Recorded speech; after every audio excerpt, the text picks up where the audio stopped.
Hi, I'm Rachel, and welcome to my page 112 tag for January 2024. The page 112 tag was brought to BookTube years ago now by Sean the Book Maniac. He based it off of a French literary prize wherein they comprised the long list of said prize by reading page 112 of the novels in contention, which would be roughly around the middle of the novel and generally thought by the judges to be the place where the, hyper-edited pages stop and the real writing begins. And you can only judge page 112 by the quality of the writing if you have no context for the rest of the story. So I've been using this tag since the beginning of COVID to whittle down my physical unread shelves and then build them back up again, of course. I place all the titles in contention in this Books and Cats mug.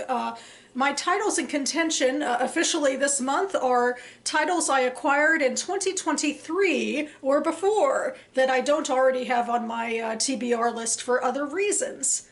So what I do is I randomly pick out 3 titles from this mug, and I read page 112 with you and discuss their merits, and then choose one of those books to add to my month's TBR. And I have a whole lot of fun with this video and the spontaneity, and I guess analyzing the literature, and maybe it's just fun to pick out pieces of paper from a mug. So I guess I'll get to that point now and just start picking. Starting with number 1.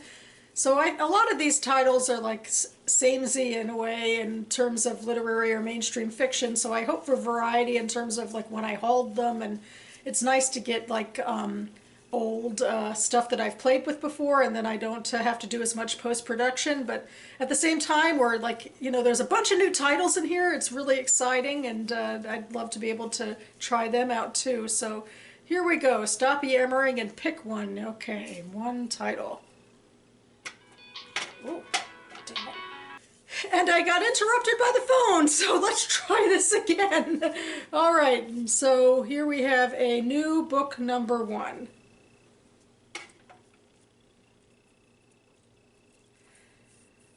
The Family Chow by Lan Samantha Chan. Indeed, we are starting with brand new material that I acquired in 2023. I got this at my Friends of the Library used book sale at a local book festival I go to in May.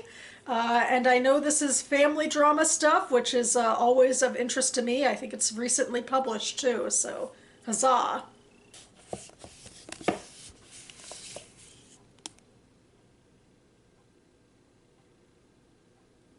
Okay, and going for book number 2, hoping I don't get interrupted again. Maybe hoping for something a little more distant, something with a little more variety like I got earlier on another year or blah blah. Oh, okay, here we go. I have one. my ramble isn't on point today, I don't think, but let's see what this is. This is She's Not Home by Lena George. So no, so far I'm still picking 2023 titles. This is an independently published book. It has a beautiful cover. I think I put it in my mid-year book tag as most beautiful cover. And I found out about this book because the author is involved in like the Baltimore community, and I live near Baltimore. And so I picked up her book, and I'm excited now to give it a try.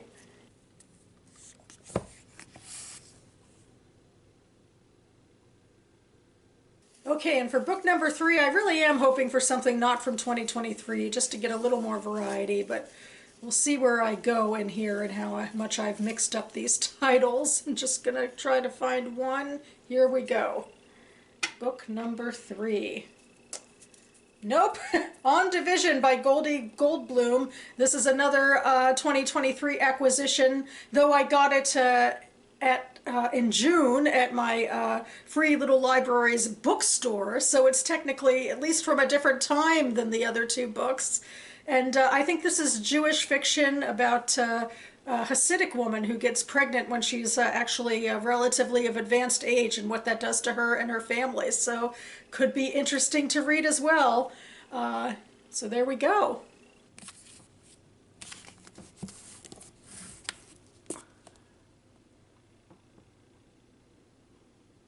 You've seen me pick out all three of these books now, and I will go and read them to myself first to gather my thoughts.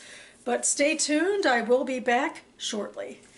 And I am back, having read and ruminated over my three choices, and now I'm excited to share them with you, starting with book number 1, The Family Chow by Lan Samantha Ching. "That was a long time ago," she whispers. "Forget about it now. None of it matters. Forget about possession. I don't believe in it. When I die, I'm leaving everything to the spiritual house." "Of course it matters," Dagao insists, ignoring the thought that she might die. "It matters to you. You set us an example. I remember everything." Winnie shuts her eyes. "I'll get James," Dagao mutters. He's been calling James all night, but James hasn't picked up. He presses his fiery lips against her forehead. He leaves her room and makes his way down the dim corridor of colorless light. James is nowhere to be found. Corey Chen is now talking to Mary Wah and Fang. Leo is entertaining Ken Fan and the Chins.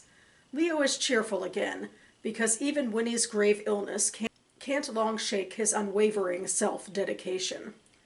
Dagao can't bear to confront his father again. Still, he can't turn away. There's a smile playing around Leo's mouth. He's saying, "No need to worry about her. She'll find another job. If she needs help, she only has to come to me and ask." Who is he talking about? Is it Olan? Is it Lulu? Or is it the only other female employee could possibly be? Surely it cannot be. Leo turns to him, eyes bright with anticipation and a kind of hunger. "How's your mother?" he asks. "Is she happy now, after dragging us out here in the middle of the night just to get a little attention?" Dagao struggles against the lightheadedness of sudden fury. "Shut up," he manages. "You have no right." Leo sniggers. "Look at you, tears in your eyes." "You're the one who put her here." His voice shakes. "You couldn't help tracking your shit into her temple. Even there you have to torment her." "Mama's boy," Leo sneers, his face grotesque and knowing. Something shatters in Dagao's mind. He lunges at his father, fingers reaching for his windpipe. "You deserve to die! I hate you! I'm going to kill you!" So, whoa! There's a lot going on in this page. One of the things that usually happens when I read pages like this twice is it's a little easier for me to get the second time around. Part of the reason for that, I suppose, is, when you first heard Leo's name, I wouldn't put him together with the father of Dagao, who's kind of our, main character of the page. But that was more in my head the second time. But yeah, we're in a situation that's very like en media res. We have this character, it seems like it's Winnie, Dagao's mother, who seems to be sick, and going off of the dialogue in the page, a lot of people have gathered because of this sickness for whatever reason. And Dagao is just trying to, it seems like, make sense of it. But it's difficult to get into at first because there's just a lot of names and a lot of people crowding the stage, and you don't know who's who, especially when you start with pronouns and then move to proper names and all of that. But yeah, certainly in terms of what, stands out to me most on the page is this, angry interaction between father and son, and just what an asshole the father seems to be. He doesn't seem to care about his wife or former wife or mother of his children at all. And is just sort of, a selfish, horrible person, at least in this situation and in Dagao's estimation. So, yeah, and what a time for an intense encounter when the mother might be sick and things might be in a really bad situation. So, on second read, I am definitely more into the story than I was the first time when I was just trying to say, wait, who is everybody? And just trying to get my bearings. Book number 2 is She's Not Home by Lena George. What? The phone felt so useless. She couldn't even see him. Not that she ever wanted to see him again, but hitting him might actually have made her feel better. What are you talking about? And where are you? She ignored his last question. When did Tim Wagner... She squeezed her eyes shut. He couldn't know she was crying. I'm so confused. What about Tim? I'm about to drive Brandon and Todd home, so I can't really talk. A gust of wind roared through the phone. "Hold on." A door slammed. "Okay, I'm in my car, but this has to be quick." He seemed so far away. It felt impossible that he was sitting in the parking lot of the school they both attended, a place where they'd claimed to be each other's best friend, that their previous life had even existed. But obviously it had, somehow, and somehow they had also gotten here. She took a breath and tried again. This afternoon, Tim Wagner came up to me and said," Tim had been so casual about it, and now she couldn't even force out the words. "Tim what?" "I didn't tell him about that stuff I don't care if you didn't tell him." The prospect of listening to him explain how he hadn't actually walked up to Tim and told him, as if that could possibly be the issue, made her want to throw the phone against the wall. "At this point, I'd feel better if you did." Jeremy sighed. "Well, that makes sense. Can you just tell me why you're calling?" "Can you not be an asshole?" "Okay. Not trying to be, but I have no idea what you want me to say here." "Well, then I don't either." Mariana didn't know what, exactly, she wanted from this conversation. Okay, so on second read, I am comparing it a bit to the first one, that like we're in media res again, but in like middle of conversations and all of that. But actually, thinking now about how this remains rather unclear in a way. We don't even get the names of the two people talking, Jeremy and Mariana, until the very end of the page. And most of what they're talking about is this interaction with this Tim Wagner guy and like this maybe, tense moment from the past between the two of them that might have come up with Tim Wagner, I guess, but it's all very vague on the page. We don't know what they're talking about. The only way we'd have any idea is if we had context from the rest of the story. The only thing I can assume really is that they are school friends or were school friends and are now in a more fraught situation. But, the page seems to very much just be about them talking around each other and not really connecting. And I mean, if we had the context, this could work in terms of like understanding their characters and the way that they operate, but certainly it gives us really little context on the page about what actually is going on between these characters, which is so different that even though in the other book, there was such a variety of characters, I think you could really zero in on the specifics of the tension almost immediately. So that's an interesting, comparison, and it certainly makes this book a little less feasible, I suppose, for winning the page 112 tag. And finally, we have On Division by Goldie Goldblum. As the most senior midwife, she was required to work in the high-risk clinic. In one more year, she would retire, and she would be glad to never see another cesarean, another mother bent over a pillow, her back bared for an epidural. By law, all babies in New York City are supposed to be born in the hospital. Suri, still lulled by the semi-darkness, turned over on the technician's table to look at the midwife. "You did not answer my question." "Babies are supposedly more likely to die when they are born at home." "You didn't tell me that when you delivered the others in my bedroom. And babies die here in the hospital too, I'm sure. With children so small, the angel of death has easy pickings." His sword was always raised, ready to harvest, and not just the weakest. Oh, how she knew that now, ever since Lipa, how quickly death came. "If it were up to me, I'd prefer to deliver most of the women at home, but it's not up to me anymore. The hospital where I had my backup doctor went bankrupt. The Medical Association is very powerful and convinced all of the local hospitals not to support home birth midwives. And these days, women who want a home birth have to do it illegally, underground. Parents who have bad outcomes sue. The doctors go after the midwives for practicing illegally and take away their licenses. The cost of malpractice insurance is crazy. Bottom line, I want to help pregnant women and I have to eat." Val sighed. She picked up a pen and put it down again. "But even if I could, I wouldn't deliver you at home, Mrs. Eckstein. At your age, there's too much that could go wrong." Okay, So I admit I'm pretty much immediately drawn into this because it seems very much like the premise of the story as I told it to you earlier.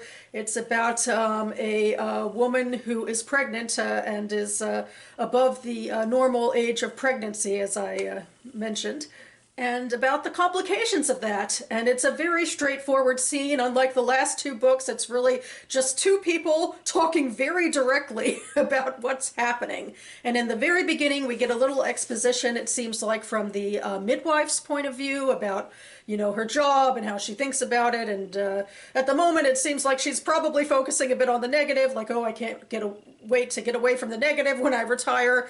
And part of it has to do with how she has to tell this woman some bad news, that apparently Mrs. Eckstein wants to be delivered at home, but because of both legal reasons and also I think the midwife's own, you know, medical learning, that's not going to happen, or at least that's not what the midwife wants to have happen. And so, you know, it's I don't know, you know, and I'm immediately even drawn in, like, emotionally to the plight of midwives in here, like, you know, having these doctors and, you know, these laws sort of, like, restrict them and how they operate. Maybe I read too much historical fiction where midwives delivering at home is the norm. And I think for, maybe especially for a Hasidic character, that might be much more comforting. Or certainly for Mrs. Eckstein, who has her own, you know, past trauma that, you know, is very briefly touched upon. But yeah, I have to say, this is pretty much what it said on the tin, and that, you know, reminds me why I am intrigued to read this book. So I do think I've decided for the page 112 tag in January, this is the book I am going to stick with. And that about covers it for me now. You can find the Goodreads links for all three of these books I pulled listed down below if you'd like more information. Another thing I love to put into this outro section of my page 112 tag is a shout out to other booktubers who play TBR games or who, you know, are doing a readathon, because I like to think this is my big spontaneity check every month, this page 112 tag, where I also take part in TBR games. I also have my TBR playlist linked down below.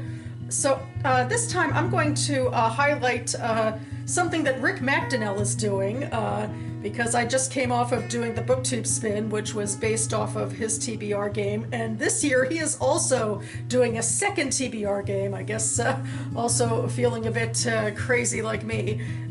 And his is somebody else's offshoot, I think, on the BookTube spin that they're calling the TBR spin, but the point of it is that you start the year with 12 books, and then you do a spinny wheel spin for different prompts, and then you have to either pick or swap a book that will fit that prompt, and then hopefully throughout the year, ultimately, you'll read the 12 books that were at one point or another on your list.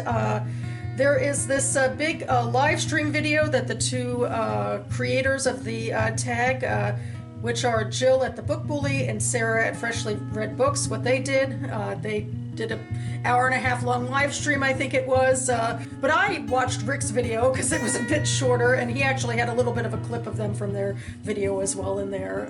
So I'll link to Rick's video down below, and then you can get to more information from there.